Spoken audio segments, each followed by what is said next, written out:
жишээл Хувлаа бол одоо мань хүн бол нөгөө хятад соёлд их орсон хүн байсан гэсэн шүү дээ. Тийм учраас ер нь флоттой болох хэрэгтэй байна гэдэг бодлого гаргая гэсэн чинь флоттой болохын тулд чи хятад түшмэл ажилд авах хэрэгтэй болно.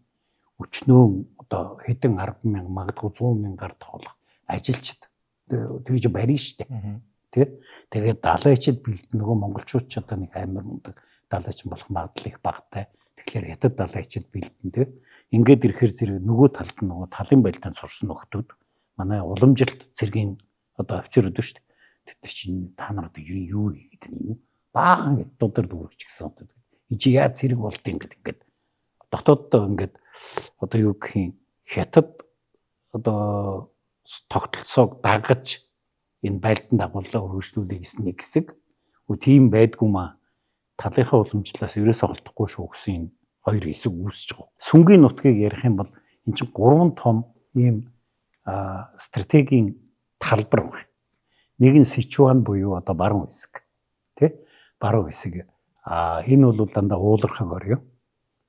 Тэгэхдээ яг Сичуаны ойролцоо Чиндүү Хэжөө хавцаа бол бас ийм юу гэх юм жоохон өндөрлөг газар талархуу бүс байдаг. Өөрөлдвөл морин цэрэг очиод бас байрлаж болохоор.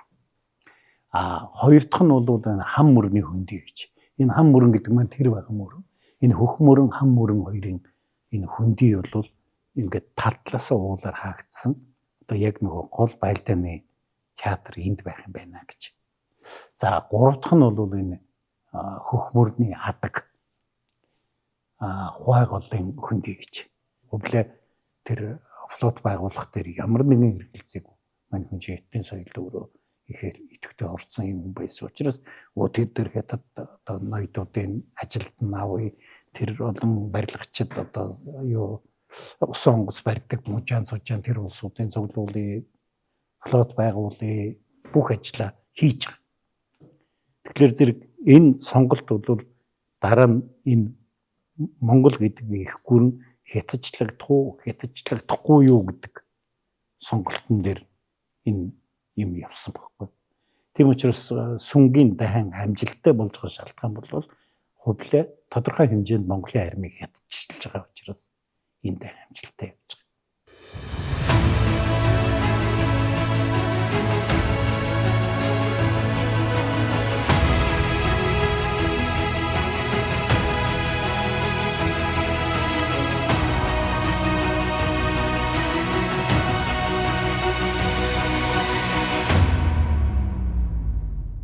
Сайн байцгаана уу сонсогчдоо. Монголын Гигцэн түүх подкастын ээлж дугаар эхэлж байна. За нэвтрүүлэгтээ хамтран ажиллагч Denk Farm.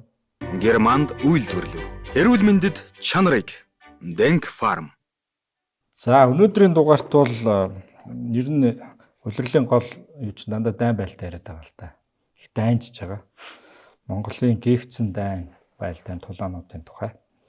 За өнөөдрийн хувьд өмнөд хятад гэж нэрлээд байна. Заримдаа сүнгийн дайн, сүн улстайсэн дайн гэдэг. Ерөн зүгээр эхлээд сүн улсын түүхийн талаар өнөөдрийнхөө подкастыг эхлэе гэж бодож байна. Хоёулаа нөгөө нэг Алтан улсын дайныг хоёр хувааж яриад дуусгацсан шүү дээ. Одоо хэдтэйгээ гүйцэе гэж сүнлүүг орж байгаа. Нэгдүгээр өмнөд сүн улс гэж яагаад нэрлээд байгаа. Зүгээр яагаад сүн гэж нэрлэхгүй гэдэг асуудал байна. Энэ бол ер нь хятадын түүхэнд хятадыг нэгтгэсэн хятад үндэстний одоо цөөхөн улсуудын нэг нь энэ сүм байсан. За хан эхэлж нэгдэгээ дараа нь тангийн үед нэг хятад болж нэгдээд тэгээ сүнгийн үед нэгдээд төдийлөн удалгүй одоо хятад зөрчдийн одоо цэрэг цохигдоод өөрөлдвөл дахиад хойд зүгийн хөдөлгчдөд цохигдоод хойдлын хэсэг нь одоо өөр улсын мэдэлд орчихсон учраас эн чинь 1120-ад оны үед нөгөө сүнгийн цэрэгүүд буцаагдаад тэгээд одоо Гаозон гэж сүүлийн хаан хөх мөрний өмнөд иргэрөө зүхтааж тэгээд тэндээ өмнөд сүн гэж зарласан. Өмнөд сүн гэж зарлана гэдэг чинь хойдлоо буцааж авна гэдэг улсынхаа нэрэндээ хүртэл одоо тийм юу шүү дээ зоригтой юм улс бий болсон ба штэ. Хойдлих бол ноёрхогч ангин нүүдэлчэд яг Тунгус Манж угсааны нүүдэлчэд одоо энгийн ардууд нь бол хятадууд өмнө тал нь бол орхигч ангинч хятадууд ард түмэнч хятадууд ийм улс байсан гэсэн үг л дээ. Тэгээ энэ улстай ер нь яагаад монголчууд дайн зарласан яагаад энэ улстай тэр дайн тийм олон жил болсон гэдэг нэг асуулт гараад баг 40 жил болж байгаа энэ дайн. Тэгээд тэрийг хэлхийн тулд энэ нөгөө сүнгийнхэн тухай ярих хэрэгтэй болчихж байгаа. Энэ сүн гэдэг чинь ямар улс байсан бэ гэж. Ер нь хятадын түүхэнд технологийн асар том өсрэлт хийсэн улсууд бас тийм олон биш. Тан улс гарч явах үед нэг том өсрэлтүүд гарсан. Сүн улсын үед бас их том өсрэлтүүд гарсан. Энэ үед одоо дарийг цэрэг дайны зорилгоор хэрэглэж эхэлсэн ч гэдэг юм уу. За тэгээд одоо сүнгийн далайн флот гэдэг бол их хүчрхэг мундаг флот байсан ч гэдэг юм уу. Ингээд технологийн юм дэвшид явсан үе бас их сонио үе таарж байгаа. Нөгөө талаас хятадын улс гэсэн одоо утгаараа сүн бол эдийн засгийн хувьд асар их хүчрхэг. Одоо монголчуудтай байлдаж явах үед бол хүн ам нь 120 сая хүрсэн гэж. Дэлхийн хүн ам тэр үед нь 350-аас 360 сая байсан гэж одоо эрдэмтэд тооцоолдог. Дэлхийн нийт.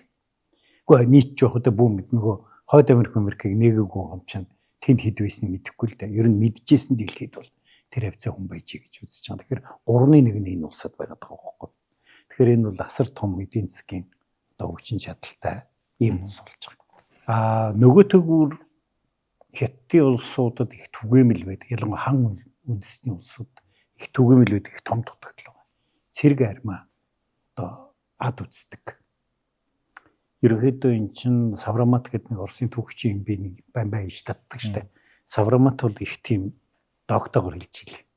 Сүнгийн улс төрийн бодлого ямар байсан бэ гэхлээр цэрэг дижин гэж амар их зардал гарна. Бараг тэр их зардлыг гаргаж явах оронд дараад ирсэн дайсныг ахуулдаж авсан илүү хямдхан гэдэг тийм бодолтой. Өөрөөр хэлбэл одоо одоогийн орчин үеийн стратегийн одоо онлоор ярих юм бол стратегийн төвчээр гаргах гэдэг одоо ийм онлог. Чи одоо ингээд дараад ирлээ штэ. Тэгэхээр зэрэг мега хоёлаа байлдахгүй гэж чамд татвар матвар мөнгө дөрөх өгөөд тэгээ мега эзэ өгөх нөө мега өхөнгөт нөгөөх нүүдэлч улсуудын дотор чинь хаан ширээний төлөө зодон болно штэ. Тэр үед нь очиж оролцоод тэгээд ингээд нэг бол өөрийн маягийн хаан тавиад үгүй бол нөгөөдгөө буцааж унгаад гэдэг юм. Нэг иймэрхүү хятад маягийн бодлого нь ийм сонин бодлого барьдаг байсан улс байна. Ямар сандээ тэр үед бүр зүүр үг гарсан байгаа шүү дээ. Сайн төмрөөр хадаас хийдэггүй, сайн ир цэрэгт явдаггүй гэж. Өөрөөр хэлбэл тэр үеийн одоо нөгөө хятадын нийгмийн онцлог биш үү?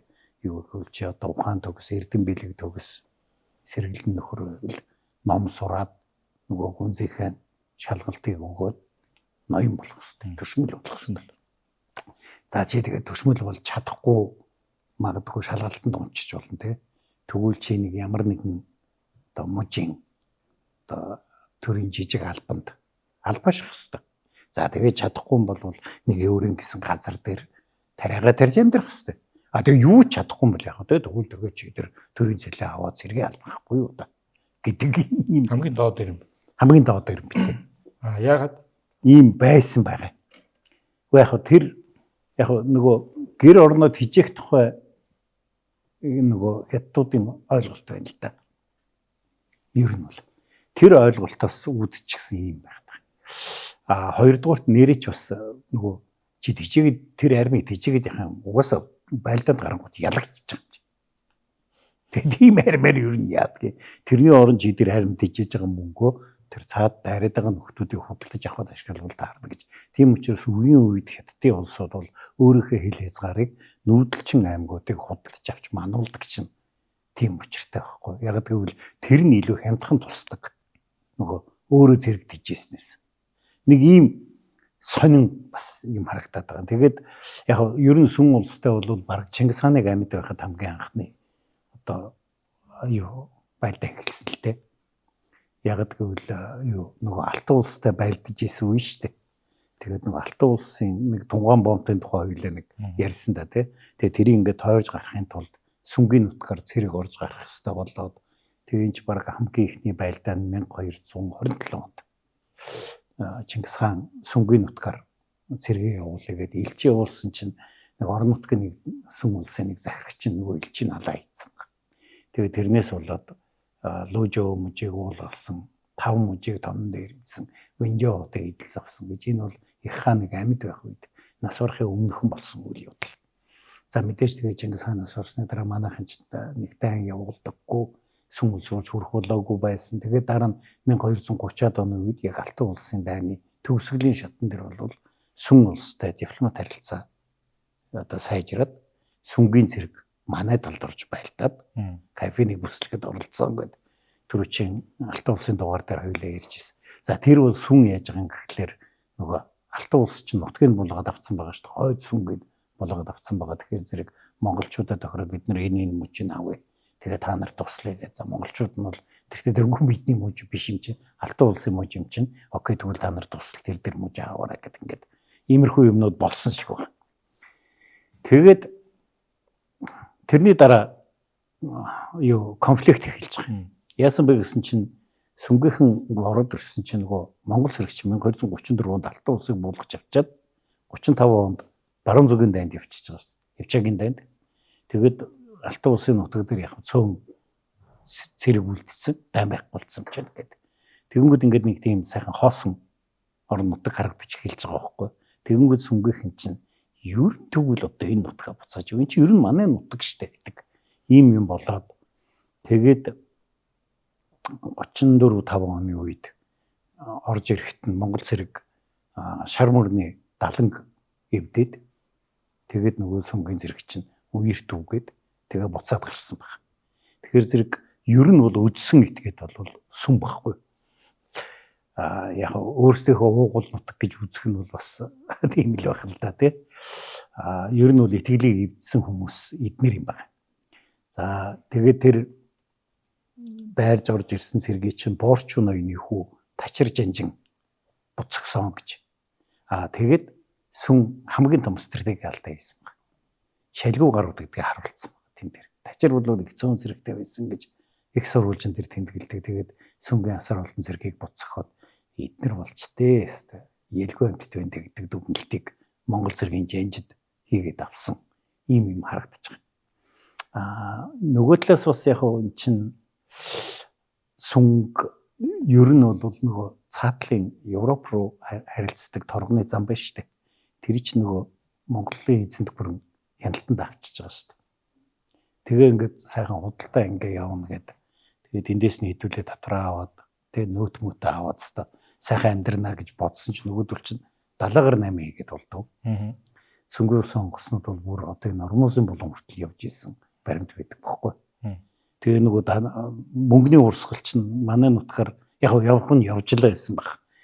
Дээрээс нь нөгөө сүм чинь юугаар 70-аар ингээ яваад бүр хаавсаа Ормозын булан хүрээд эндээс цаашаа Европ орох зам нь нэгдэд эхлэнгүүт ч нөгөө манай нутгаар явах хэвээр урсгал тал нь байхгүй болчихж байгаа байхгүй.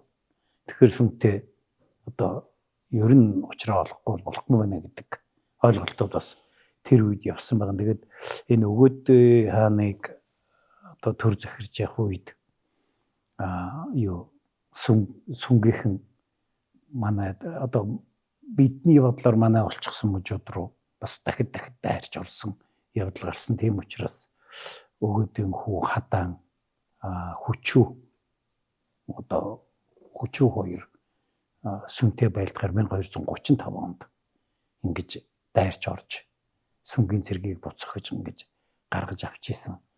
Энэ сүнгийн Жанжин цаа юу юм бэлүү тэрийг юу яаж исэн. Хүчүүгийн орлогчоор шихийн утаг явж исэн байгаа. Гэх мэтэр ингээд тэгтээ ер нь бол нэг их тийм том амжилтыг бол олж чадаагүй. Одоо хоёулаа энэ газрын зураг дээр харах юм бол одоо тэр 1236 ханжон гэдэг хамгийн дээд үзүр дээр заагаад байна шүү дээ. Харагдаад байна шүү дээ. Тэр хаваар л нэг жоохон цөмөрч орж байлдаад ингээ явсан. Тэгээ ирэхэр зэрэг бид нэг юмыг ойлгох хэрэгтэй болчихж байгаа. Юу гэвэл сүн гэдэг бол монголчуудын хувьд бол зарчмын хувьд шал өөр дайн болж эхэлж байгаа. Мэргэн сайд Агдам буугийн амар сангийн тэргүүн түүхийн ухааны доктор Отгон Баярын Монголын гээгцэн түүх цовруулын шин дэвтэр болох Монголын гээгцэн түүх 3 ном хэвлэгдэн гарч уншигч таны гар дээр хүрч байна. Их түүхээ судалж эрдэм мэдлэгээ зузаалцгаая. Тэгэд энэ үеэс эхлээд энэ дайны онцлог нь нэлээд өөр болж байгаа. Хэрвээ бид нэр одоо ингээ харах юм бол нэгдүгээр сүм бол цэвэр хан үндэсний болсон болчихж байгаа. За хоёрдугаарт маш их хүчрхэг улс болж байгаа. 100 гаруй сая хүн амтай гэдэг чинь тий. Тэндээс чи нэг сая зэрэг татах бол ерөөсөө асуудал биш шүү дээ. Хоёрдугаарт сүнгийн нутаг бол халуу тэгэд уулархаг. Одоо энэ нэг ягаан юмуд шүү дээ. Энэ чи уулууд байхгүй.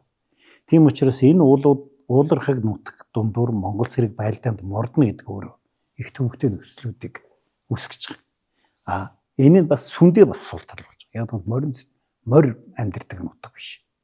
Тийм учраас эднэрт морин цэрэг байхад их төвөгтэй ийм одоо нөхцлүүд үүсч. Хоёрдугаарт сүнгийн нутаг сүн гэдэг бол ерөөсөө голын улс болчихж байгаа. Бүх эдийн засаг нь энэ хар мөрнөр биш хөх мөрнөр ингэж явж яадаг. Одоо алтан улстай хилжижсэн голн дээр хувай гол гэдэг хувай гол энэ хам мөрөн гэдэг энэ хоёр мөрнөр л ер нь хилжижсэн. Яг энэ одоо хөх мөрөн бол энэ сүнгийн бүх том хотууд нь байдаг. Бүх одоо эдийн засаг нь энийгээ тойрж эргэлддэг ийм улс болчихж байгаа байхгүй. Тэгэхээр зэрэг монголчууд далайн флот байхгүй. Тийм ээ? Тэгэхээр одоо энийг яаж одоо энэ улсыг чи яаж Усан флот байхгүй. Усан флот байхгүй. Тийм. Тэгэхээр зэрэг энэ улсыг чи яаж эзэгнэх юм бэ гэдэг асуудал өөрөө дагаад үүсчихэж байгаа. Тэгээ чи яваад ирдэг.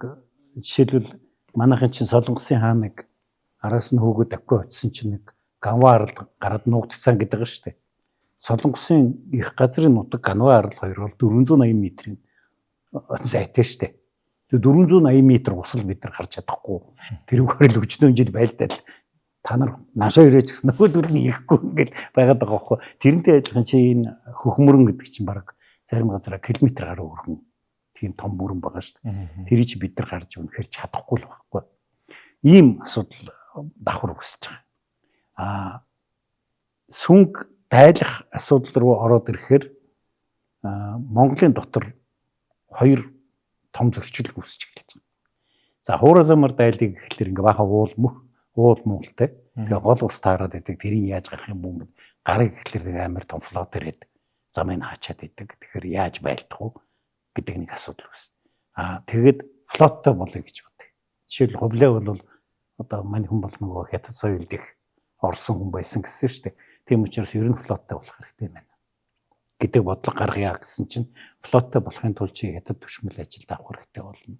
Өчнөө одоо хэдэн 10,000 магадгүй 100,000 гард тоолох ажилчид тэгж барьна шүү дээ. Тэ? Тэгээд далайчид бэлдэн нөгөө монголчууд ч одоо нэг амар мундаг далайч болох магадлал их багтай. Тэгэхээр Хятад далайчид бэлдэн тэ. Ингээд ирэхээр зэрэг нөгөө талд нь нөгөө талын байлдаанд сурсан нөхдүүд манай уламжилт цэргийн одоо офицерүүд шүү дээ. Тэд нар чинь та нар одоо юу хийгээд юм баахан эддүүдээр дүүргэж гисэн одоо энэ чи яаж цэрэг болдгийг ингээд дотооддоо ингээд одоо юу гэх юм Хятад одоо тогтолцоог дагаж энэ байлдан дагууллаа өргөжлүүлэх гэсэн нэг хэсэг. Тийм байдгүй маа талынхаа уламжлалаас ерөөсөө холдохгүй шүү гэсэн хоёр хэсэг үүсэж байгаа. Энэ хожим Хувлаа хари бүхэн хоорондыг иргэний дайн болж хувирж байгаа. Тэгэхдээ сонголт энэ дээр асуудал үүсэж байгаа. Тэгээд хамгийн эхлээд ер нь Мөнх хааны үед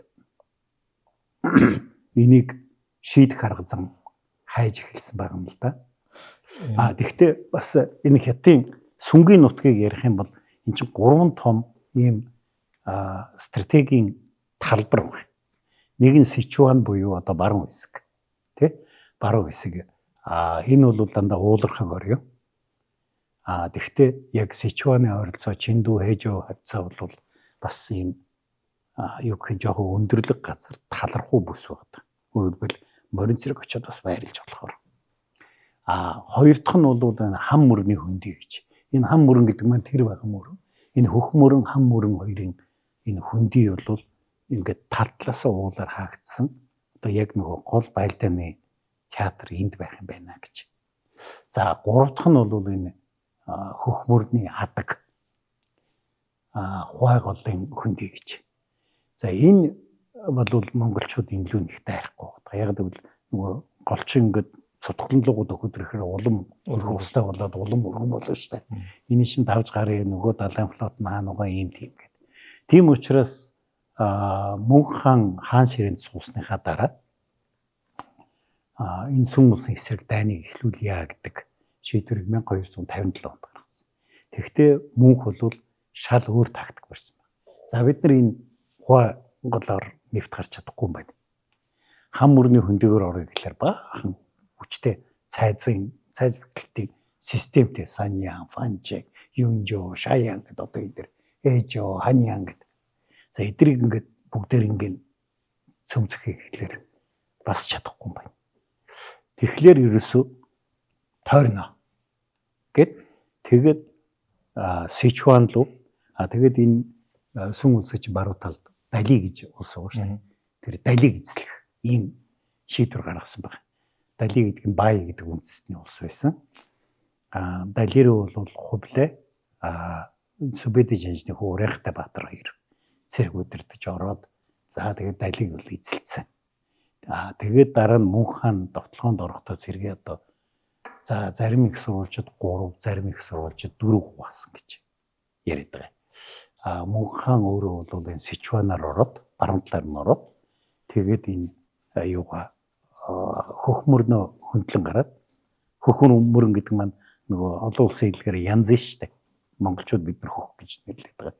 Тэгээд одоо тэндээс нь баруун талаас нь урагшилж эхлэх ёстой. Хувлаа болохоор энэ хам мөрний хөндөй тэр хаваар дайрж орно. Урайхтай бол Далигаас одоо нөгөө их олон цайз майз хамгаалалт бэхлэл багтай баруун талаас нь дайрж орох.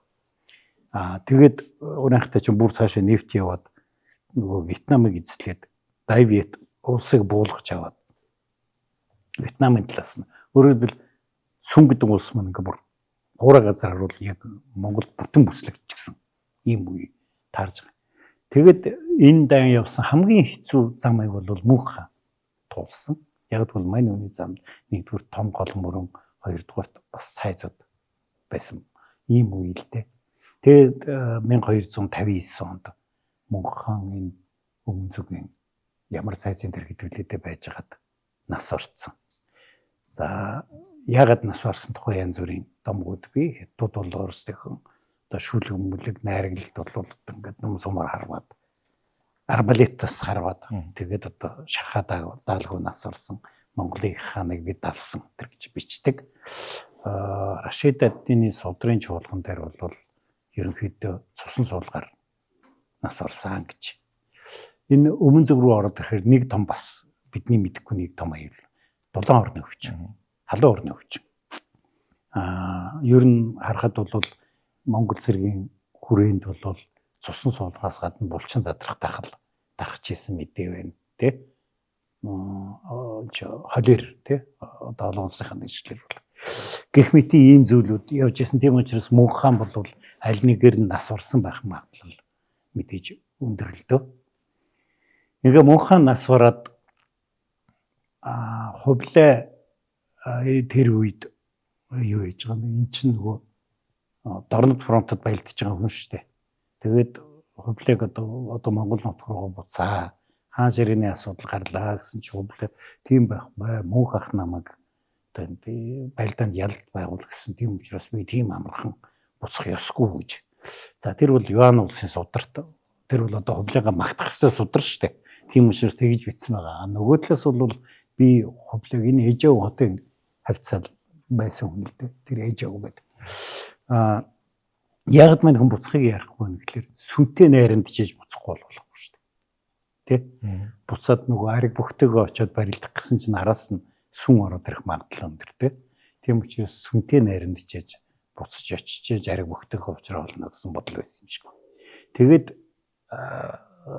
сүм бол одоо бууж өгөөд өстө хичнээн 100 мянган боодол торог хичнээн 100 мянган юу ч үлээ мөнгө алтад дээр зөндөө юм өгөөд Тэгтээ сүм улсын хувьд бол эдийн засаг хүчтэй улс байсан учраас бас нэг тийм том асуудал биш байгаа байхгүй. Заашгүй. Та нар нэг хэсэгтээ нэг тэр үгээрээ байж үзээрэй гээд тэгээд найрамдаад явуулчихж байгаа юм. Ингээд баг дайн дуусах байгаа юм шүү. Тааж юу дайн болоогүй дуусах болоогүй. Юу Чингис хааны үеийн дайн чи одоо ерөөсөө маш товчхон шуп гэж өнгөрчлөө таны хэлж байгаа. Тэгснэ дараа нь өгөөдөө хааны үеийн дайн дээр ерөөсөө болоогүй гэсэн юм уу? Үгүй болоогүй гэж би чам түрүү жанчнуудыг хэлсэн шүү дээ. Хүчүүч нь өгөөдөө хаан уулна өөрийнхөө оронд суулгах гэж бэлдэжсэн хөө шүү дээ. Тэгээ энэ өмнөдтийн дайны үед өвчин тусаднаас уртсан. Тэгээд хүчүүгийн хүү ширмүүнийг мань хүн чинь хаан ширийн суулгана гэж гэрээсэлсэн байхгүй. Гүйг ерөөсөө өгөөдийн тооцоонд байгаагүй шүү дээ. Хүчүүгийн орлогчоор шихэ утга явсан гэж би чамд хэлсэн тий. Тэгээ гэх мэт энэ өгөөдийн үед бол би түр одоо энэ сүнгээд энэ тасархай зураас чинь сүнгийн хилийг харуулж байгаа. Тэр бол одоо хам мөрний тэр дөнгөж үзүүр дээр болж байгаа байлдаанууд байхгүй. Монгол зэрэг ерөнхийдөө өмнө зүг рүү байлдаад орвол ямархуу байдалтай байхын гэдгийг туршиж үзэж байгаа үе. Яг тэнд эзэлсэн хотууд гэж ямд нөгөө түрүүчийн алтан улсын юм дээр анги дээр ярьсан шиг хээжөө, гүйжөө, жанжөө, банжөө гэд яриад иж болно л да юу ч гэсэн үг юм бүү мэд. Ховлын хүртэлх дайн бол энэ хөхмөрөн хүнээс урагшаа явж чадаагүй гэдэг нэг том шалтгаан баг шиг байна. Хөх мөрөн биш бүр хан мөрөн хавцаал байгаа да. Энэ Монголын энэ хой гол гэж байгаа үстэй. Хой хээ гэдэг нь энэ алтан улс сүм улсын хил байсан гол. Тэгээд Монголын хил бас энэ дээрээ тогтчихж байгаа байхгүй. Тэгээд тэр хам мөрний их вэ штэ. Тэр лүү энэ өгөөдөө үед явж байгаа дайнууд явсан. Гэхдээ эн чинь 1235 онд болж байгаа дайн байхгүй. 1235 онд чинь Монголын 34 онд. За 34 он бай. Ягаад би амар сайн мэдээ. Паспортаа нөгөө ингэ хадгалсан чинь блок болсон байхгүй. Чин өөдөө хаан сүм улс руу дайсан 1 2 3 гээд хадгалсан байсан чинь. За тэгээд тэр үед чинь нөгөө өгөөдөө хааны гол анхаарал чинь баруун зүгийн дайн байсан байхгүй. Тийм учраас монголчууд 1235 онд хар хорны хуралдаагаар юу Хевчагийн дайныг зарлая гээд тэгээд одоо нөгөө бүх хаан хөвүүд цэрэг аваад баруун зүг рүү мордож байгаа шүү дээ. Тийм учраас энэ фронт дээр бол тийм дайн болоогүй. Хэрвээ сүм улсын одоо тэр үед байсан удирдлагууд нь Монголтой бас уулзрал яршиг тэгээд татвар матурын төлөөд хараад улс маягаар байгаад ингээ байгаад гэсэн бол монголчууд бас нэг оройч гэж бодохгүй ч байсан байж магадгүй. Гэтэл тэрний дараа яасан бэ гэхлээр нөгөө монголчуудыг нэгдүгээрт баруун зүг рүү дайн хийгээ завгүй байсан. Тэгээд тэр дайн дуусаагүй байхад нь өгөөдөө нас орчиж байгаа шүү дээ. Тэгээд өгөөдөг залгамжлах гэдэг нэг жоохон ойлгомжгүй үйл явдлууд хар хойронд болоод дөрвөн атан суугаа тэрнтэй ингээ бодилж явах хооронд 1242 онд чинь сүнгийн зэрэг бүр кайфын лүү дарж үзэж байгаа байхгүй. Энд чинь одоо монголчуудын хувьд бол энэ нөхрийг ер нь байранд нь тавихгүй бол ер нь даварцсан гар байна гэдэг дүгнэлтийг хийж байгаа шүү дээ. Тийм учраас яг гүйг хаан ширээнд суугаад нэгдүгээр гүйг олон жил байж чадаагүй 46 он суугаад 48 онд нас орчлоо да. Хоёрдугаар гүйгийн анхаарал өмнө зүг биш баруун зүг байсан шүү дээ. Тэнд бат гэж нэг амар атаатайсантай байгаад байгаа хүн шүү дээ. Гүйг бол гүйгийн үед бол за Солонгос руу дайн явсан.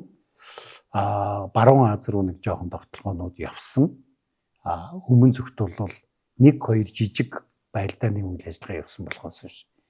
Сүртэй юм болоогүй хэн Сүбэдэ Баатарын хамгийн сүүлчийн довтлогоо гүйгийн үед энэ одоо хой голон болоод хөх мөрний цутгалан хавь Сүбэдэ Баатар тангадын цагаан ноён тэргүүтэй зэргүүд нэг орж ирсэн юм болсон. Тэрнээс нэг амбаа явж чадаагүй. Тэгээд дараа нь Мөнх хаан залгамжилж гарч ирээд Мөнх хаан чинь нөгөө гүйгийг нас урснаас хойш хаан ширээнд суух гэж бас 3 жил хөөрхөн бодилж байгаа шүү дээ. Хоёулаа ер нь тэгээд дараа чи анги дээр энэ хаан ширээ залгамжилсан энийг Game of the Thrones гэдэг нэг сериал байдаг шүү дээ. Ягд Монголын Game of the Thrones байж болдгүй. Гэхдээ манайх бол тэр хаадын тоглоомыг бол жинхэнэ утгаар бийж исэн. Хоёрдугаар нэг тийм зохиомл биш. Үнэхээр сонь юмуд болж исэн баггүй. Тэр тухай ярина. Тэгээд мөнх хаан ширээнд сунгуудаа за энэ сүм гэдэг улсыг дарах хэрэгтэй байна гэдэг одоо бодлого гаргаад төлөвлөгөө хийгээд тэгтээ мөнх чинь нөгөө сүнгээ дарахаас өмнө эхлээд баруун зүгөө гүйцэх хэрэгтэй байна. Тийм учраас хүлээгүүд цэрэг өгөөд евро одоо Иран Персийг эзлэхээр явуулж байгаа шүү дээ 1255 онд хил давж гарцгаасан шүү дээ одоо хүлгүүгийн цэрэг бол. Тэгээд тийшээ голдоо нэг дан явж чинь тий.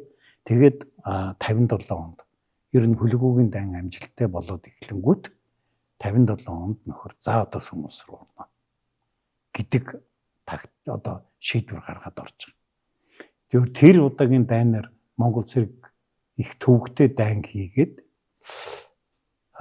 нэгдүгürt за мөнх нас ороогүй бол магадгүй гүйцээчих байсан байж магадгүй.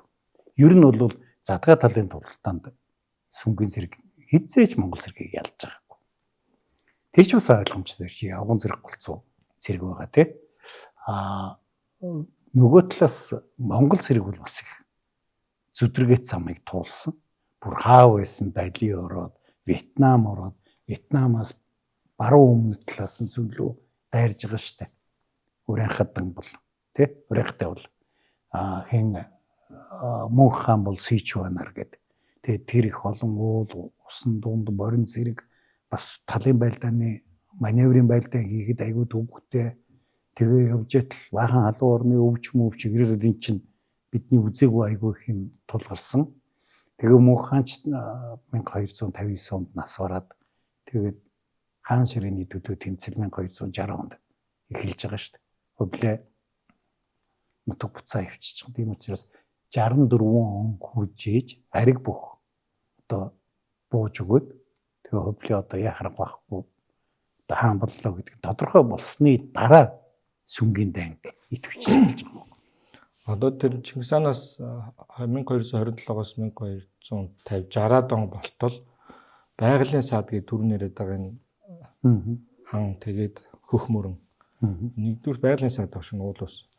Хоёрд нь таны хэлээд байгаа стратегийн төвчээр буюу монгол хэлээр авилгал өгөх нөхцөл айгүй өндөртэй. Байж байгаа л өө тгийгээ солонгосчууд чиг нэг авилгал өгөөл тэгээд тэр орондоо дахиад буцаад хүчрэгчээд буцаад дайраад ийм шалтгаанууд бас байгаа юм шүү. Эзэлж амжаагүй. Солонгосуудаас нэг юм ялгаатай. Солонгосууч нь авилгалаа өгнө штэ 8 хийж байгаад ашигнаасаа өгнө штэ. Тийм учраас Монгол цэрэг Монголын элч ирээд татвараа төлөөч гэсэн чинь солонгосын ан гайхаад байгаа штэ. Юунаас татвар төлөх гэдэг юм бэ? Ямар ч 8 хийгээгүй штэ гэдэг. Хотлооныхаа орлогоос хуваалцах тухай юм бодоод байгаа хүн штэ. Эднэр бол үнэхээр шууд маа гэдэг өгдөг. Ер нь бол энэ хятадын том уламжилт арга нь мөн л дээ. Хоёрдугаарт сүнгийн одоо би удирдагч нар гэж яагаад хэлээд байгаа юм гэхэлэр хаан гэдэг нэг нөхөр байгаад байгаа маа. Тэр хаан гэдэг нөхөр бол энэ үед юу байгаад байгаа. Одоо юу гэх юм бэ? Ер нь засаг төрөө өдөж байгаа шинж үү амтан яваад байгаа. Нэг юу хатан татвар юмс тэгэл сайхан цэцэрлэг төрөлөнд зугаалал парти хийгээл яваад байгаа гар болохоос биш. Нөгөө тэр дайман тухай байхгүй одоо тэр нөгөө сайдууд нь нөгөөдөгтөө хилдэг. Монгол цэргийг буцахад явуулсан шүү гэдэг. Нөгөө хагуул өгөөд явуулсан шүү дээ тий. Тэг яг тэр хагуул чинь тэр тэдрэнгүү айранд бижих мөнгө нь тэрнээс илүү их мөнгө гарч байгаа юм чинь. Тэгэл нөгөө хаан за монголчуудыг буцахгүй явуулсан гэхэд хаан өөрөөхөд ийм юм бодоод амьдраад байгаа хүн шүү дээ. Тин чи хэдэн сайдууд найруулга хийж давхилдаад байгаа. Юм харагдаад байгаа. Гуравдугаар монголчуудад их том проблем байна. Яг гэвэл чи сүнг эзлэхийн тулд усан флоттой болох хэрэгтэй байна. Хоёрдугаар асар их хэмжээний явган цэрэгтэй болох хэрэгтэй. Морин цэрэг чинь явж болохгүй. Ингээд баахан уул ус гол мөрөн байгаад байна шүү дээ. Тэгээ энэ гол мөрөн гарахын тулд усан онгоцноо хэрэгтэй болоод байна шүү дээ. Ингээ ирэхээр айрам чи ер нь хятад айрам болж гэлж байгаа. Хүссэн үсэхгүй. Чи усан флот усан зэрэг болдог монгол хүн тэр үед эд дээр нь баг их ховор байсан баг. Жанжин болж байгаа улсууд байгаа. Юу бол байхгүй шүү дээ. Цэрэг болж байгаа хүн бол байхгүй шүү дээ. Тэгэхээр тэд нар чинь дандаа хятадууд орж ирнэ. За явган цэрэг гэдэг чинь тэгээ чи монгол хүн явган цэрэг мэдгүй төр зур морноосоо богд байлдах бол байх баг. Бүр хавсан өмнөд хэттийн одоо шугуу дундуур тий халуун орны шугуу дундуур алхаад байлдаа явдаг монгол хүн бол олдохгүй шүү дээ. Тэгээ ирэхээр зэрэг нөгөө хятадчих процесс ингээ явах хэрэгтэй байдаг. Тийм учраас мөнх чинь тэр атсан шалганд орчоод байгаа учраас мань хүн баруун талаар нь тойроод байгаа.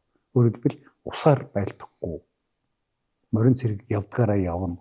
Өөрөөр манай дотоодд байгаа тэрний дилемик мань хүн өөрийнхөө шийдэж штэ тий. Тэгээд энэ дайн дуусангуу мөнх нас орангууд ерөнхийдөө хувлаа одоо асуудлыг шийдэх болоод ирлээ дээ.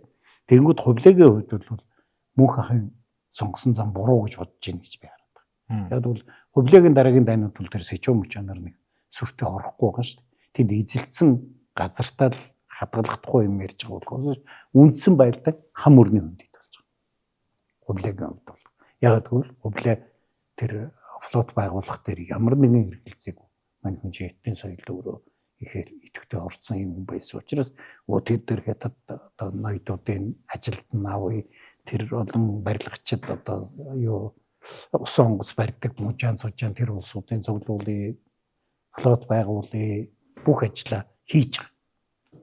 Тэгэхээр зэрэг энэ сонголт бол дараа нь энэ Монгол гэдэг их гүрэн хятадчлагдахгүй юу гэдэг сонголтын дээр энэ юм явсан байхгүй. Тийм учраас сүнгийн дахин амжилттай болж байгаа шалтгаан бол хувлаа тодорхой хэмжээнд Монголын армийг хятадчилж байгаа учраас энэ дахин амжилттай явж байгаа. Германд үйлдвэрлэв. Эрүүл мэндэд чанарыг Denk Farm. Нөгөө талаас хоёулаа энэ дээрээс ингээ харах юм бол би түрүү ярьсан шүү дээ. Нөгөө Монголын эзэнт гүрэн гэдэг нь одоо ингээ харах юм бол Евразийн их тал байгаа үстэй. Яг эндээс эхлээд Манжуураас эхлээд Монголын талаар дамжаал Казахстаны тал, Украины тал гэдээ явчихж байгаа. Өмнө зүг рүүгээ бид нэг орч чадахгүй байгаа дүр зур харагдаад байгаа. Энэ 1237 оны байдлаар Монголын эзэнт гүрэн. Тэгэхээр зэрэг энэ худалдааны зам чи ингээд өмнө талаараа яваад эхэлж байгаа. Өөрөөр эдийн засгийн гол урсгал чинь өмнө талаараа яваад эхлэхээр наадах чинь Монгол яах гэж тэгж олон хүний амь үрж ийм том улс байгуулсан. Худалдаа 8% байхгүй тэндээс ашиг орлого бага байх юм бол тэгэхээр зэрэг гарцаа байхгүй энэ нөхрийг дарж авах хэрэгцээ гарч байгаа. Тэгээд тэр Японтой хийж байгаа дайн ч гэсэн энэ сүнгийн худалдаа энэ Японтой яваад байгаа учраас тэрийг зогсоох гэж дайн хийгээд байгаа шүү дээ. Японоос бол их хэмжээгээр хүүхэр нийлүүлдэг байсан. Тэр чинь нөгөө дарь. Тэ. Тэгээд энэ сүнчин бол алтан улсыг бодвол дарь их сайн хэрэгэлдэг. Янз бүрийн одоо юу хийдэг. Одоо зэвсэг хийдэг. Тийм байсан юм харагдаад байгаа байхгүй. Тийм учраас стратегийн хувьд бол гарцаа байхгүй сүнг дарж авах хэрэгцээ бол Монголын ноёдуудад гарсан байна. Одоо тэгэхээр ерөөсө сүнгийн сүн Монгол сүнгийн дан гэхээр ер нь хувлаа хийсэн дан гол төгсгөлийн шатан дээр. Төгсгөлийн шатан дээр. За хоёулаа нөгөө монголчуудын хувьд байсан асуудлыг ярьчлаа шүү дээ тий. Бид ер нь аль замаараа явах гэдэг юм бэ. Тэгээд сүнг дарахын тулд яах юм бэ гэдэг. Сүн чинь бас асуудалтай байна. Сүн дотор ч бас үндэсний үзэлтэй хэсэг нөхдүүд биш шүү дээ. Алдсан монголчуудтай гэж байгаа нэг хэсэг нөхдүүд. Нөгөөс байж ахуулдаа дээ. Тэгээд унахын үлээ гэдэг. Хувлаа дээр бол хүлээх стратегийн төвчээрийн бодлого бол хэцүү л хувлаа чинь 80 гаруй наслсан юм чинь. Тийм учраас яг гэдэг хэд наслах нь хэн мэдлээ л дээ тэр үед. Тэгэхдээ энэ хоёр бас сүн дотор мөргөлдөд байгаа байхгүй. Тийм учраас сүн чинь нэг тийм хоёрдмал заримдаа дайрж нэг бүзээл тий хэн засгийн ихэнд гарч ийн гэдгээс хамаарна. Ийм зөрчлүүд бол байсан. Тийм учраас энэ дайны үйл ажиллагаа бол ингэж явсан энэ чинь нөгөө сүнгийн довтлогоонуудын зураг байна. Өөрснөө монголчууд руу довтолж бас нутаг буулгах гэсэн ийм бодлого гаргаж иж ийм асуудал үүссэн хүмүүс л дээ. За энэ нөгөө хувлагийн биш юу өгөөдийн үеийн дайнуудын зураг байна. Энэ нөгөө миний паспортын нөхгүй. Зөв. Нэрээ тийм байна. Тийм байна. Тэгээ алдцсан харин тэгээд нөгөө фейсбુકээс аягүй олон мөнгө алдаа баларсан шээ. Тэгэж энэ юуны үеийн дайнууд өгөөдөө үеийн дайнууд бол энэ Сычуан руу ингэж нэг ороод тий. За тэгээд энэ Янжуу, Нанжин энэ бол ингээд хөхмөрний томоохон хотод хүргээд энд ээжээ өгөөд бас ингэж ороод тэгээд яаж ийм ихлээр бид нар хөхмөрөн дээр тулаацчихж байгаа. Цэрэг орж болж байна. Тэгээд ингээ хардаа чи уулын тойроо яваад байгаа юм. Ингээд эн чи яаж ийм ихлээр бид нар ер нь л тэгэл далайн флоттой болохгүй болвол энэ юг бол авч чадахгүй мэн. Сүн гизэж чадахгүй. Сүн гизэж чадахгүй мэн гэж. Хувлаа энэ ариг бүх хоёрын хаан ширээний төлөө тэмцэл явсан 4 жил байна шүү дээ. Энэ 4 жилийн хугацаанд хувлаа бол сүнг заавал дарж авах хэрэгтэй гэдэг хатуу итгэлөө нэгтэй болсон. Яг тэгвэл сүнгийнхэн чинь нөгөө хувлаа чинь ингээд цаашаа нөгөө ариг бүхтэйгээ язгуурын Монгол нутагтай дайнаж ийгээ завгүй болчлоо шүү дээ. Өмнө зүг байлдааны ажиллагаа зогсчлоо. Тэгсэн нөгөө сүнгийнхэн чинь нөгөө орон нутагт байгаа хятад ноёдуудыг чинь гатгаад худалдаж аваад энэ үед чинь Ли Тангийн бослог гэж гарсан. Энэ чинь Ли Цуаны бослог гэж гарсан. Тэгээ энэ Ли Тангийн бослог энэ төр гарахад бол энэ Шандуунд байсан зэрэг гэж байгаа. Ли Тан гэдэг нь. Хувлаа чинь бүр ариг бүхтэй хийжсэн байлдааны орхиод шилмэл зэрэгээ аваад Шандуунд руу довтолж ирж байгаа. Яг бол хувлаагийн хувьд Шандуун одоо их газрын хятадыг алдчих юм бол мань хүн чинь хувлаатай юу ариг бүхтэй хийж байгаа тэмцэл эдийн засгийн одоо юу гэхээр борохоо алдчих гэдэг байхгүй. Тийм учраас мань хүнд бол юу гэж хэлэх. Тийм учраас нөгөө талаас мань хүн гатууд өгнөлт хийж байгаа байхгүй. Энэ сүн гэдэг бол хизээч ивлэхгүй байсан байна. Тэ? Жохон бөхсөндийн мөтл хараар ингээл хатгаж шүтгэл ингээд ийм хийгээд байгаа хүмүүс байна. Тэгэхээр энэ сүнг бол заавал одоо буцах хэрэгтэй магдаг. Ийм хатуу итгэл үнэмшилд одоо хөрсөн л хүм байгаад байгаа юм л да. Тэгээд хувлаа Энэ дараа нөгөө мөнхийн үеийн довтлогоо одоо баруун фронт үүсгэж штэ. Ингэж бүс Тий. баруун талаас нь тий далийг эзлээд эндээс Вьетнам руу энэ Уранхтай жанжи Вьетнам руу ороод ингээд одоо нөгөө манай байлдааны тактик бол өөрчлөгдөд энэ гол мөрнөд нефт явгаа болио. Тий. Одоо ингээд мөнх хааны барьж байгаа тактик баруун талаас нь ингээ уураа газраар орё. Тэгээ флот биднэрт байхгүй юм чинь гэж. Ийм хийсэн байгаа. Тэгээд энэ тэр үндсэн энэ юу хөхмөрнийг дагаж давшиж байгаа зэрэг чинь тийм мөнх. Энэ Вьетнамаас орж байгаа чи Уранхтай гэдэг ч юм уу. Ингиж юу орж эхэлж байгаа. За тэгээд мөнх хаан нас ураад цэрэг буцаа явчихж байгаа. Тэ? Энэ нөгөө ариг бүхэн тэмцэл 1260-аас 1263 он гэдэг. Энэ хооронд ингээд сүмчин хууч нутгаа буцаа сэргээгээд ингээд юутай болчихж байгаа. За тэгээд дараагийн дан эхлэхэд бол одоо хамгийн гол байлдааны талбар нь хам мөрний хөндий болж эхэлж байгаа байхгүй. Энэгээр ороод нэмэргүн байна. Баахан хүн аллаа. Тэгээд одоо нэг амжилтанд хүрсэнгүй. Одоо энэгээр орно гэд. Тэгээ эренгүүд энэ тэр нэг Саньян, Фончан гэж нэг хоёр цайзгаа энэ нөгөө хам мөрний юу хоёр талд нь барьцсан хоёр цайзгаа байхгүй. Яг өдөөдөөс хараад одоо Будапешт гэж байдаг шүү дээ. Тэр шиг барьцсан хоёр одоо.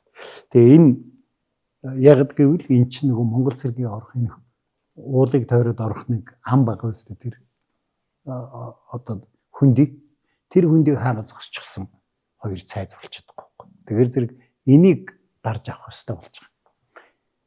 Энэ тэгээд 1268 онд Ажуу жанжин энэ одоо юг цайз руу довтлогоо хийж эхэлсэн байгаа юм да. Одоо хэрвээ чи ингээ харах юм бол Монгол цэргийн юу баруун талаас нь уйгурын ариг хаяа жанжин ингэж хаагаад зүүн талаас нь Ажуу жанжин бол хамгаалтай шугамын бүр ингэж зурсан байл. Илүүжэн гэж энэ хятад жанжин Ажуу бол нөгөө хинштэй Уранхтай хөө. Сүбэдэ Баатарын аж хүү штэ. Ажуу бол хувлаан флот байгуулъя гэдэг шийдвэрийг дэмждэг хүн. Би бол бараг Монголын хамгийн анхны адмирал гэж хардаг. Мань хүн нэгдүгээр флотыг амжилттай байгуулах ажилд нь их оролцсон. Хоёрдугаарт мань хүн бол газар уснаа одоо байлдааны ажиллагаа явуулсан хамгийн анхны жинж. Хэсэг зэрэг нь ураагаар давшаад, хэсэг зэрэг нь гол мөрнөөр давшаад тэгээд яасан гэсэн хүн. Энэ үед сүнгийн одоо тэргүүн сайд Жасидао гэж тэргүүн сайд байсан. Энэ хүн бол ер нь бол түүхэн дээр бичснээр бол амар авилгач.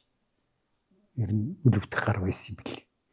Нөгөө талаас бол энэ хүн стратегийн одоо хараатай хүн байсан баг. Тийм учраас мань хүн ер нь монголчуудыг тогтоон барих цэг бол энэ хам мөрөн байна. Хам мөрний дагуу байгаа хотуудыг биелээд далайн флотоо усан флотоо хөчрөгжүүлээ. Тэгээд ирэх юм бол монголчуудыг бол бид нэр тогтоон барьж чадна гэж мань хүн үзсэн баг. Тэгээд мань хүн ч бас айгүй их татвар нэмээд баячуудаас татвар авдаг болоод флот гэдэг чинь айгүй мөнгө шаарддаг шүү дээ. Ийм юмнууд хийсэн нөхөр. Тэгээд энэ одоо яагаад энэ Фанчэн Саньян гэдэг хоёр цайз 5 жил монголчуудын бүслэлтийг дэсвэрлэж зогсож чадсан бай гэхлээр хангамж нь голоор очиод байдаг. Манайх чи яаж чаддаг. Хоёрдугаар чинь гол дээр байгаа хот юм чинь усны асуудал байна. Тийм ээ. Тэгээд хангамж нь голоор очиод байдаг. Нэмж цэрэг голоор ирээд байна. Тэгэхээр зэрэг бид нар өөрийн флот байхгүй бол логистикийн тасалж чаддаг. Логистикийн тасалж чаддаг. Тэгээд ер нь бол дайнгүй байх жилүүдэд энэ юуны сүнгийн энэ Жасидао гэдэг тэргүүн сайдад одоо баахан эрдэмтэд санал тавиад одоо ер нь бэхлэлтүүдээ сайжруулъя гэдэг. Тэгээ одоо жишээлбэл Саньян Фанчэний бэхлэлтүүд бол чулуун бэхлэлт шүү дээ. Жороо биш. 8 м хүртэл зузан. Ийм бэхлэлтүүд байсан. Тэгэхээр зэрэг Монгол цэргийн харвуул марвуулууд бол бас 8 м зузан хааны чинь ч бас нэвт харваж чадахгүй шүү дээ. Тийм учраас хотыг цөм зохиж болж чаддгүй, хангамжийн зогсоож чаддгүй, тэгээ бүсэлчсэн нэртэй яг яаж бүсэлсэн нь ойлгомжгүй. Ингээд маш их цаг алдсан баг. Гэхдээ энэ хооронд ажуу нь бол зүгээр суугаагүй. Ажуу бол бас их мундаг авиаслаг хүн байсан гэдэг. Энэ хооронд мань хүн флотоо хөчрөгжүүлж гэлсэн байгаа. Энд чинь 1263 онд үлээ 500 онгоцтой байсан гэж тэмдэглэгдэжсэн чинь 68 он 5000 онгоцтой болчихсон. Энэ бол одоо зүгээр усан онгоц барих нь яг вэ тий. Тэн дээр байх одоо усан зэрэг хэрэгтэй тийм үү. Тэгээд тэндээс чинь бас байх зэвсэг хэрэгтэй. Зөндөө олон юм болно шүү дээ. Тэгээд сүнгийн одоо усан флоттой байлдахын тулд тэд нар чинь бас нэлийн тийм шилдэг тэргүүний арга барилтай байж иж байлдаа шүү дээ. Тэгээд энэ үед энэ Жасидао гэдэг жанжны нэг том алдаа байгаа. Энэ Саньян Фанчэнийг хамгаалж исэн айрам энэ одоо хамгаалалтын 2 дугаар шугам байна л да. Янз одоо хөхмөрний шугам гэж.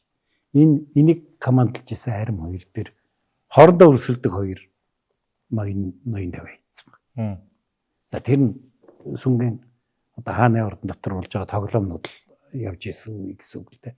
Тэгвэл чи хоёр фронтын командлагч нь хоорондоо өрсөлддөг, бие биенээ үзэж чаддгүй хоёр нөхөр тавьчихсан чинь яасан бэ гэхээр энэ Ли Тинжи гэдэг нөхөр чинь тийшээ хангамж явуулдаг.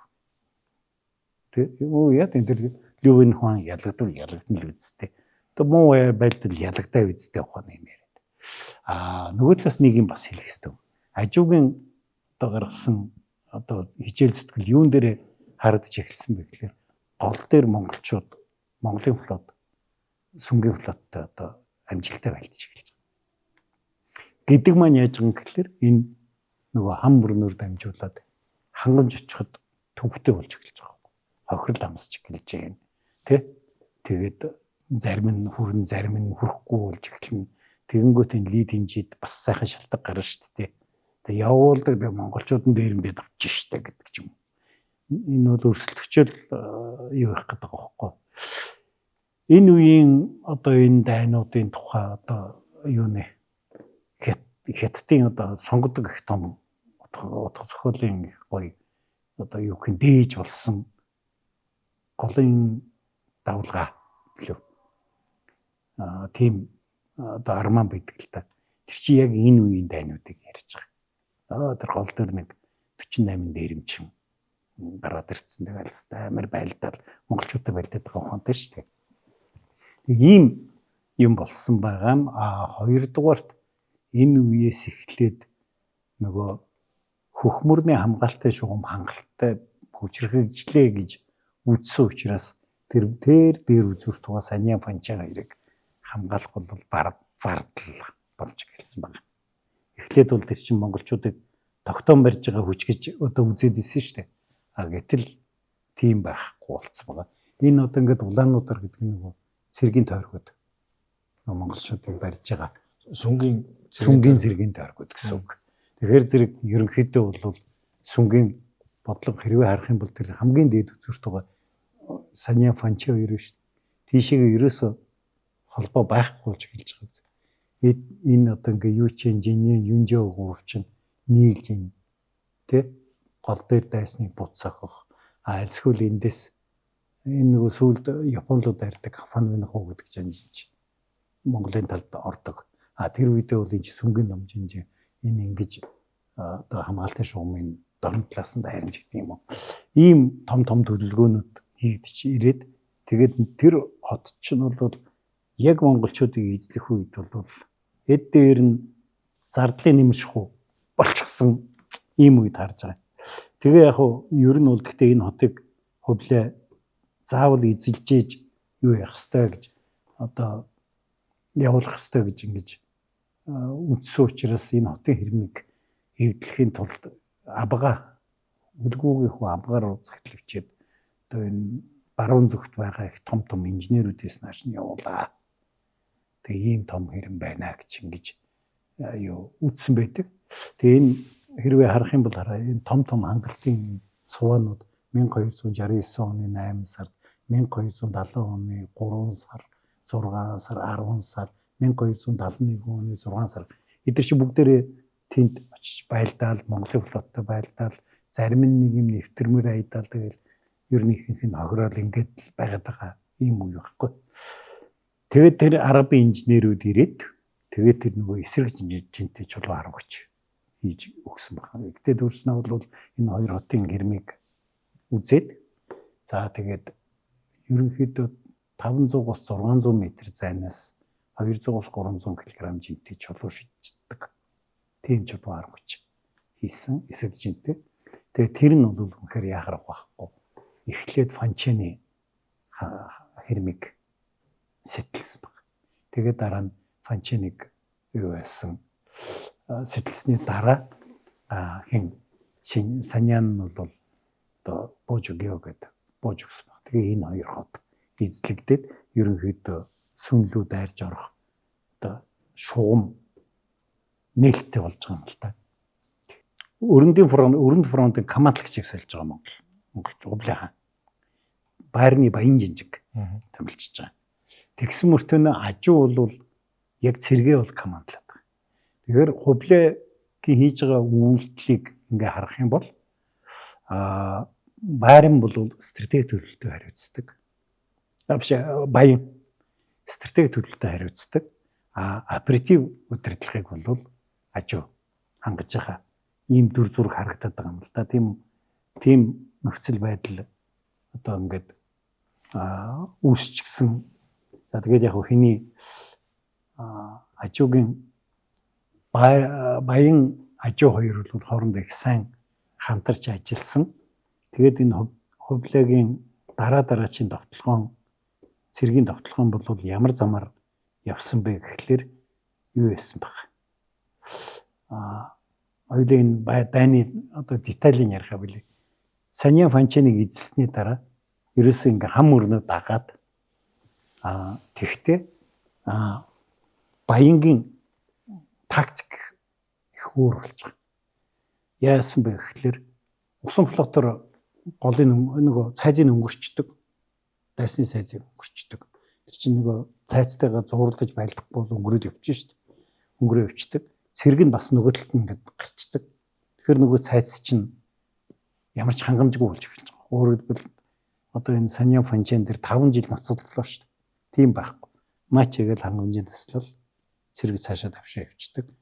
Хаагаад зогсож чинь. Тэгэхээр чи хангамжгүй нөгөө цайц чи удаан байж чадахгүй учраас бараг байлдаангүй шахуу бууж өгдөг зам руу орж эхэлж байгаа. Өөрөөр хэлбэл монголчууд бас байлдааны шал өөр тактик хэрэгжиж ирсэн юм харагдаад байгаа. Тийм учраас эдгээр чинь ингээд голоод агаад энэ гол дагаад байлдаж байгаа нь яаж байгаа юм гэхэлэр сүнгийн эдийн засгийн гол судсын тастаа хийчихэж байгаа.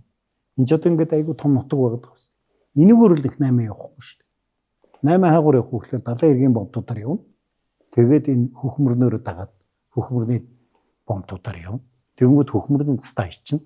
Тэгээд далайн флотын нөгөө эргийн бомб татуудыг блоклж эхэлж байгаа байхгүй. Тэгэхээр нөгөө юу ахгүй болч 8 арилжаа байхгүй болч эдийн засгийн эргэлт байхгүй болж байгаа байхгүй. Тийм учраас бид нар энэ нөгөө өмнө зүгийн дайныг ялгаатай нэг болчиход байгаа. Алтан улсын дайн бол баахан дипломат юм болсон шүү дээ. Гетануудтай хэлцээгээл бууж өгсөн зөрчдүүдтэй хэлцээгээл хятадуудтай хэлцээгээл эмсэл байгуулж аваад өөрснөө өдөртөл байлдаанд яваад байсан бол энд бол тийм хэлцээ байхгүй ерөөсөө дан хан үндэстэг юм чинь. Энд бол ясан эдийн засгийн аргаар боох далайн одоо усан флотоор гол одоо хангамжийн судсыг эдийн засгийн судсыг таслах ийм одоо ажлууд явсан байгаа юм л да. Түүхэн дээр тань хэлж байгаа усан флоттой болж байгаа. Хоёр дээр инженерийн корпусыг бүр интернэшнл араб инженерүүдийг авчирсан байна. Гуравт нь бас ухуулах хийсэн гэдэг нэг түүхэн дээр баримт байгаа тий. Ер нь бол эзлэгдсэн нутгуудад татвар бууруулсан. Хувлааны бас айхтар бодлого. Тэгэхээр нөгөө нэг ингээд эн чинь бид нар л ингээд хаан үндэснийг энэ босоо тогтолцоотой гэж бид нар бодоод байгаа болохоос энэ бүгдээрээ нэг юм нутгийн нэг пядлууд байгаа шүү дээ. Гэхдээ одоо мэдээж чи Монголын хаан зүтгэснээс хятад хаандаа зүтгэх хэрэгтэй байх л да хятад хүн юм чинь. Тэгээ ингээд ирсэн чинь хятадын хааны нөөт 15%, Монголын хааны нөөт 5% байхлаар чинь би бас бодож эхлэв шүү дээ тий. За ийшээгээ орчуул яасан бэ гэдэг. Энэ одоо юунууд яг тэр хойд хятад явуулсан бодлого бол нөгөө та нарын чинь үндэсний хувь чинь даралж исэн юм а зөрчдүүдийг бид нар буцагч байна гэхэд манайхан чинь тийм үндэсний ялгаан дээр суурилсан ухуулга яваад байна шүү дээ. Энд бол цэвэр санхүүгийн ухуулга явж байгаа байхгүй. Үүч манай талд орвол чи татвар баг төлнө. Тэртэргүй бид нар танаа мужиг өдөртөх хэрэгтэй. Тэгээд танаа мужиг өдөртөхөд мега чийл өдөрж исэн чийл уучраа мэдэх юм чинь чи өдөртгөрөө өдөрчих.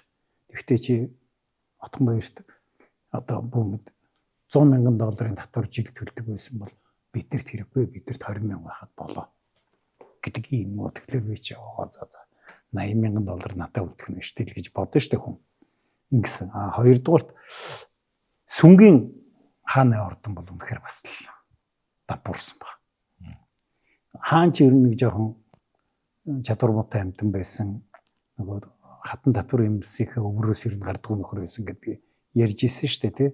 Тэгээд тэр нөгөө Сидао гэдэг одоо тэргүүн сайд нь энэ хам мөрний том тултанд ялагдаад ирэнгүүт нь чи ер нь одоо юу ялаа гэдэг. Тэр ч бас өрсөлдөгчтэй баг.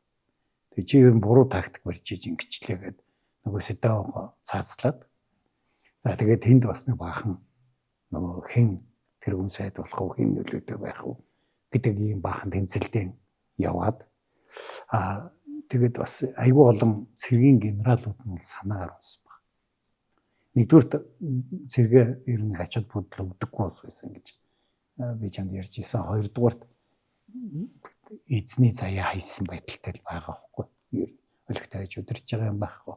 За тэр жайсадаа бол бас яг вэ авилах чинь ч гэсэн бас тэгтээ гайгүй тэмцэлдээд ийсэн за тэрийг яаж аваа хийчлээ. Одоо ер нь тэгээд гэрлийгээж байхгүй боллоо гэж үзсэн нөхдүүд Монголын талд урууж орж эхэлж байгаа. Нөгөө талаас Монголын талын чинь цэргийн чинь бараг 80% хятад яваад байгаа юм чинь. Энд чинь түрүү хоёлаа тэр нэг жанжингуудын нэрийг ярьжсэн шүү дээ. ятаж анжид явдаг байхгүй. Тэгээд бид нар хэлнэ шүү дээ. Өө мега ийж заавал тэрэн захирдаж яахсан. Би одоо ингээд энэ хөвлөө захирагдаад явж байна. Зүгээр л биш шүү дээ. Сайхан л байна. Ингээд ингээхлээр чи хүн чинь бас бодно шүү дээ, тий. Ийм бас юмнууд явсан байна.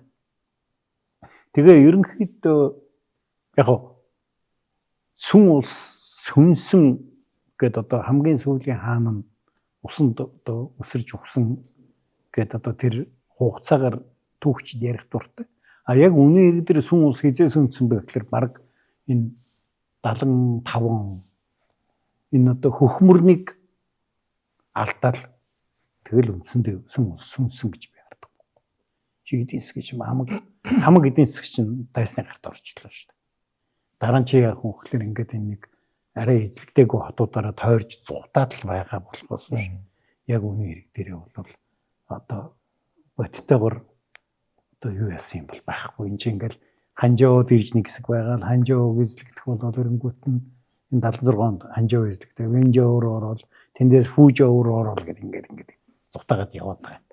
Тийм болохоор зэрэг энэ хэсэг бол яг формалны нэг хаан байгаа.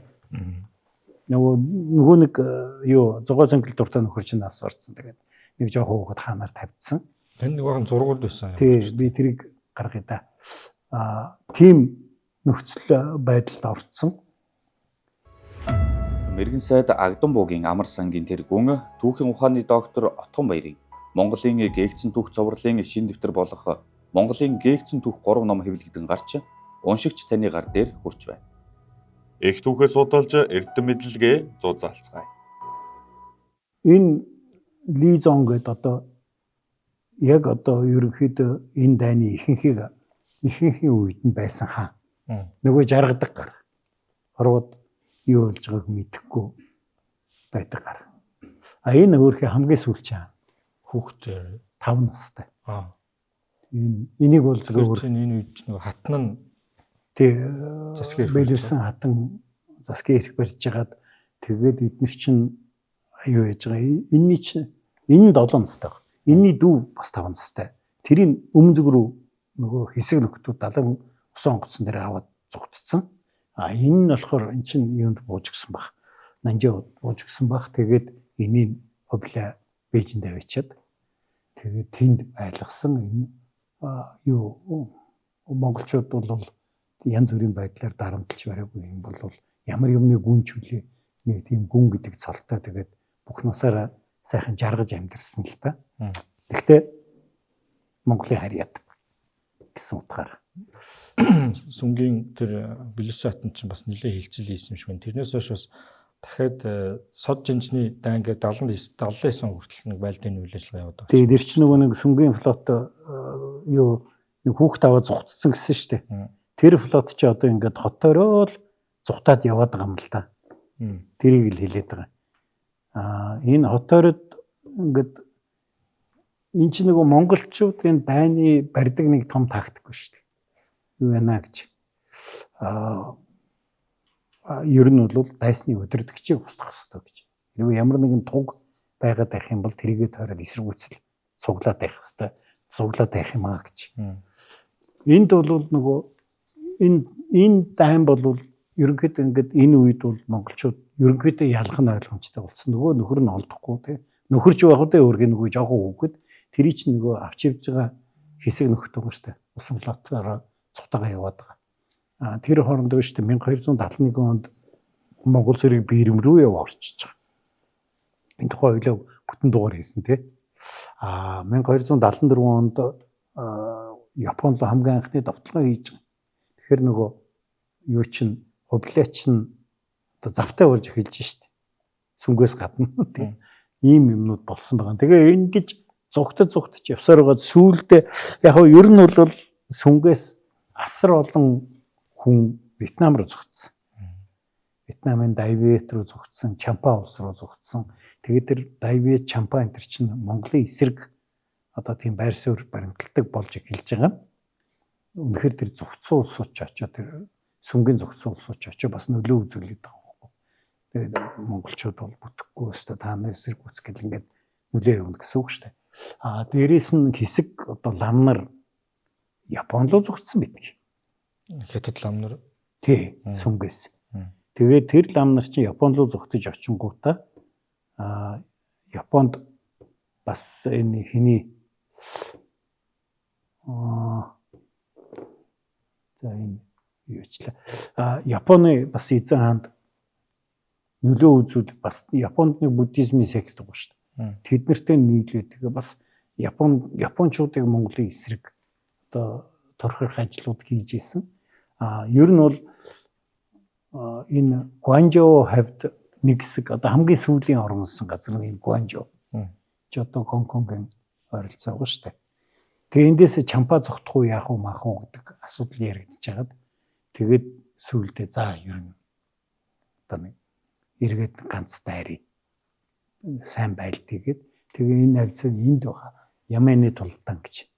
Тэгээ тэнд бол нөгөө сүнгийн усан онгоцнууд Монголын флотыг хүлээж агаад байлдаан болоод тэр байлдаанд ялагдаад тэгээд одоо тэр үед тэр хүнсэд болсон нөхөр нь өөрхий тэр хүүхдийг авч ус руу өсөрч ороод тэгээ сүүлийн хаанаас ураад сүм ус одоо бүрэн эзлэгдсэн гэж тооцогдож байгаа хугацаанд тэр юм байна.